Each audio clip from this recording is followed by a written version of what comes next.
नमस्ते दोस्तों, मैं श्रीवास्तव सर आपके लिए 19 अक्टूबर का महत्वपूर्ण करंट अफेयर्स लेकर के आया हूं। साथ ही साथ कोशिश करूंगा कि इससे संबंधित जो लिंक जी के जो पूछ सकता है उसको भी मैं इसमें कवर करने की कोशिश करूंगा। दोस्तों, पहला क्वेश्चन है कि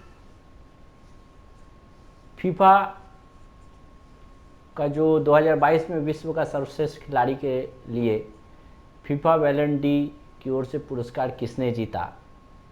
तो इसका सही जवाब होगा करीम बेंजेमा। ये जो है एक फ्रेंच फुटबॉलर हैं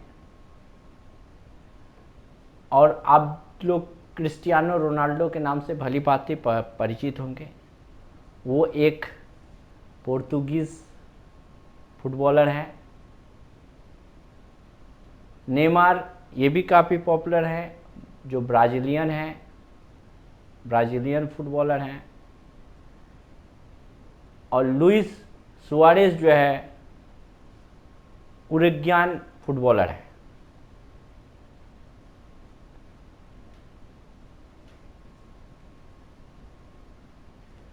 ये जो फीफा FIFA जो फीफा है, इसका फुल फॉर्म होता है international federation of association football. आते हैं अगले प्रश्न में।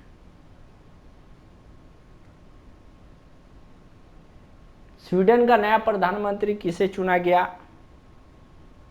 तो उल्फ क्रिस्टसन को चुना गया है। इनके बारे में छोटी सी जानकारी क्या क्या है। स्वीडन के संसद में 17 अक्टूबर को कंजर्वेटिव मॉडरेट पार्टी के 59 वर्षीय नेता उल्फ क्रिस्टन्स को नया प्रधानमंत्री चुना गया। यहाँ पर स्वीडन के बारे में थोड़ी जानकारी दी गई है। यह उत्तरी यूरोप में स्कैंडिनेवियाई प्रायद्वीप पर स्थित है। इस देश का प्राचीन नाम स्वीतियोट था। इसके प्रधानमंत्री अभी उल्फ क्रिस्टन्स है। इसकी राजधानी स्टॉकहोम, मुद्रा स्वीडिश क्रोमा और राजा कार्ल स्लोवे गुस्ताफ। ये इससे संबंधित कुछ महत्वपूर्ण जानकारी है। अगले प्रश्न में आता हूँ। किस शतरंज खिलाड़ी ने रैपिड शतरंज टूर्नामेंट के 9वें दौर में विश्व चैंपियन मैग्नस कार्लसन को हराया? ये बहुत अच्छा प्लेयर है मैग्नस कार्लसन। इनको हराने का जो कारनामा है वो डी गुकेश जी द्वारा किया गया। यह एक 16 वर्षीय विश्व चैंपियन कार्ल्स को हराए हैं और विश्व चैंपियन को हराने वाले सबसे युवा ग्रैंड मास्टर बनी है। अगले प्रश्न। गुजरात सरकार 2022 में गांधीनगर में डिफेंस एक्सपो 2022 के किस संस्करण की मेजबानी करेगा? तो ये जो संस्करण का मेजबानी करेगा वो 12वां संस्करण होगा। और इस द्विवार्षिक कार्यक्रम में लगभग 100 देश जो है भाग लेंगे। यह 18 से 22 अक्टूबर तक चलेगा। भारत का प्रमुख सैन्य प्रदर्शनी डेफ एक्सपो देश को एक उभरते रक्षा विनिर्माण केंद्र के रूप में पेश करने का ध्यान केंद्रित करेगी। यह निर्णय प्रशासन द्वारा रक्षा उद्योग क्षेत्र में आत्मनिर्भरता को बढ़ावा देने के लिए अपने प्रयासों को दोगुना करने के बाद यह लिया गया है। डेफ एक्सपो 2022 का उद्देश्य रक्षा क्षेत्र में आत्मनिर्भरता को प्राप्त करने और 2024 तक $5 बिलियन अमेरिकी के रक्षा निर्यात लक्ष्य पर पहुंचने के दृष्टिकोण से निर्माण किया गया है। इसका जो उद्देश्य है भारत को भूमि, नौसेना, वायु और मातृभूमि सुरक्षा प्रणालियों और रक्षा इंजीनियरिंग का एक प्रमुख गंतव्य बनाना है।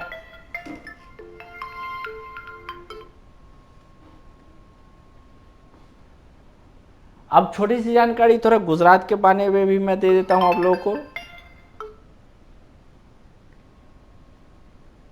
कि गुजरात के जो मुख्यमंत्री है भूपेंद्र भाई पटेल, राज्यपाल आचार्य देवव्रत है, और इसमें जिला की संख्या जो है 33 है। निम्नलिखित में से कौन 50वें मुख्य न्यायाधीश चीफ जस्टिस ऑफ इंडिया के रूप में पदभार ग्रहण करेंगे? ये काफी चर्चित प्रश्न है। और न्यायाधीश DY चंद्रचूड़ जो है ज्वाइन करने वाले हैं, और ये 50वें चीफ जस्टिस ऑफ इंडिया होंगे। इनका कार्यकाल 2 वर्ष के लिए होगा। नवंबर 2024 को ये सेवानिवृत्त होंगे। भारतीय संविधान के अनुच्छेद 124 के खंड 2 के तहत भारत के राष्ट्रपति को भारत के चीफ जस्टिस ऑफ इंडिया को नियुक्त करने की शक्ति प्राप्त होती है।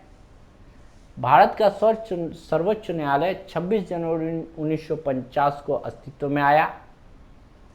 भारत सरकार अधिनियम 1935 के तहत स्थापित संघीय न्यायालय को भारत का सर्वोच्च न्यायालय में बदल दिया गया था। इसकी पहली बैठक जो है 28 जनवरी 1950 को हुई थी। भारत के पहले न्यायाधीश हरिलाल जे कानिया थे। भारत के 16वें मुख्य न्यायाधीश यशवंत विष्णु चंद्रचूड़ सबसे लंबे समय तक सेवा करने वाले मुख्य न्यायाधीश हैं, जो 7 वर्षों से अधिक समय तक भारत के मुख्य न्यायाधीश रहे हैं, फरवरी 1978 से 1985 तक। देखिए काफ़ी महत्वपूर्ण है, जो ट्रेडिशनल जीके में आता है। भारत के 22वें मुख्य न्यायाधीश कमल नारायण सिंह सबसे कम समय के लिए रहने वाले न्यायाधीश हैं। मतलब आपको यहाँ पर दोनों सीखने को मिला, सबसे अधिक समय, सबसे कम समय, महज 17 दिन तक, 25 नवंबर 1991 से 12 दिसंबर 1991। समझे? अगले प्रश्न में आता हूं मैं। BCCI के नए अध्यक्ष के रूप में किसे नियुक्त किया गया? BCCI आप लोग भली भांति इस शब्द से परिचित है, the board of control for cricket in India. इसका जो नया अध्यक्ष बने हैं रोजर बिन्नी, सचिव के रूप में जयसा, उपाध्यक्ष के रूप में राजीव शुक्ला, कोषाध्यक्ष के रूप में आशीष सोलार, और संयुक्त सचिव के रूप में देवजीत सैकिया। ये भी जान लीजिए, प्रश्न कब क्या आ जाए जीके का कोई गारंटी नहीं, इसीलिए आपको छोटा छोटा बात को भी ध्यान से देखना है। IPL का नया अध्यक्ष जो है अरुण धूमल जी को चुना गया, और उन्हें ये जो स्थान प्राप्त हुआ ब्रिजेश पटेल के जगह पर। इसकी स्थापना 1928 में हुई। ग्रांट गोवन BCCI के पहले अध्यक्ष थे। इसका मुख्यालय जो है मुंबई महाराष्ट्र में है। महिला पहले IPL की मंजूरी भी जो है मिल चुकी है। वार्षिक आम बैठक में पहली महिला IPL को भी मंजूरी दे दिया गया, जिसमें 5 टीमें शामिल होंगी। इसे मार्च 2023 में दक्षिण अफ्रीका में 26 फरवरी को समाप्त होने वाले महिला T20 विश्व कप के ठीक बाद आयोजन किया जाएगा। तो अब आप लोग महिला विश्व कप का भी आनंद उठा सकिएगा, IPL का। स्लोवाक गणराज्य में भारत के राजदूत के रूप में किसे नामित किया गया?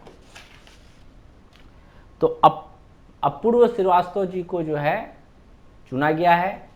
2021 बैच के अधिकारी अपूर्व वर्तमान में टोरंटो में भारत के वाणिज्य दूतावास में महावाणिज्य दूत के रूप में कार्य कर रहे हैं। इससे पहले उन्हें विदेश मंत्रालय में विभिन्न पदों पर कार्य किया, और अन्य स्थानों के अलावा काठमांडू और पेरिस में भी ये तैनात थे। स्लोवाक गणराज्य या स्लोवाकिया मध्य यूरोप का एक भूमि आबद्ध देश है। इसकी सीमा उत्तर में पोलैंड, पूर्व में यूक्रेन, दक्षिण में हंगरी और दक्षिण पश्चिम में ऑस्ट्रिया से लगी है। इसका पूर्व संघीय भागीदार चेक गणराज्य पश्चिम में स्थित है। इसके जो प्रधानमंत्री है हेगेर है, राजधानी ब्रातिस्लावा, राष्ट्रपति युजाना कैपुटिवा, मुद्रा यूरो और राजभाषा स्लोवाक है। इतनी सारी जानकारी मैंने देने की कोशिश की है। आशा करता हूं कि आप सारी जानकारी को नोट करके जरूर याद कर लीजिएगा। निम्नलिखित में से किसने नई दिल्ली में 2 दिवसीय पीएम किसान सम्मान सम्मेलन 2022 का उद्घाटन किया?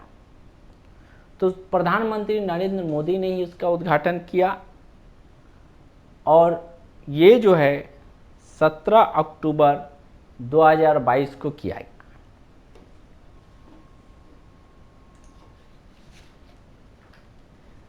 तेरह सेकेंड के बैरियर का रिकॉर्ड तोड़ने वाली पहली भारतीय महिला हर्डलर कौन बनी? तो ये ज्योति याराजी बनी। ज्योति याराजी बेंगलोर में नेशनल ओपन एथलेटिक चैंपियनशिप में अपना ही रिकॉर्ड तोड़कर 100 मीटर बाधा दौड़ में दूसरी बार लीगल सब 13 जीतने वाली पहली भारतीय महिला बन गई है। उन्होंने रेलवे का प्रतिनिधित्व करते हुए 12.82 सेकंड में यह जीत हासिल की। श्रीलंका लेखक सिहान करुणातिलका ने निम्नलिखित में से किस पुस्तक के लिए बुकर पुरस्कार जीता? बुकर पुरस्कार, इससे क्वेश्चन रहता है the 7 moon of Maali Almeida. Okay, अगले प्रश्न में अक्टूबर 22 में निम्नलिखित में से किस बैंक ने सौरव गांगुली को अपना ब्रांड एम्बेसडर घोषित किया? तो बंधन बैंक ने सौरव गांगुली को अपना ब्रांड एम्बेसडर घोषित किया। और बंधन बैंक जो है एक पैन इंडिया बैंक है। इसकी जो है टोटल आउटलेट 5644 है और यह जो है प्रत्येक राज्य और केंद्र शासित राज्य में फैला हुआ है। और चंद्रशेखर घोष